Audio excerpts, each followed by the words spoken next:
kwamba neno lako halitanirudia bure, bali litatimiza mapenzi yake. Neno hili likafanikiwe katika maisha yangu. Niendelee kutafakari kuhusu ukweli juu ya uumbaji.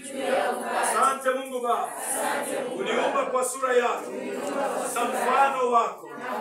Asante Bwana, umeniumba na kuniweka katika daraja sawa na wewe.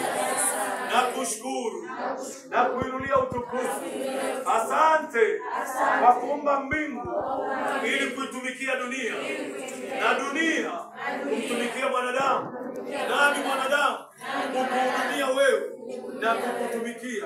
Neema yako iniwezeshe kuyaishi yote haya katika jina la Yesu.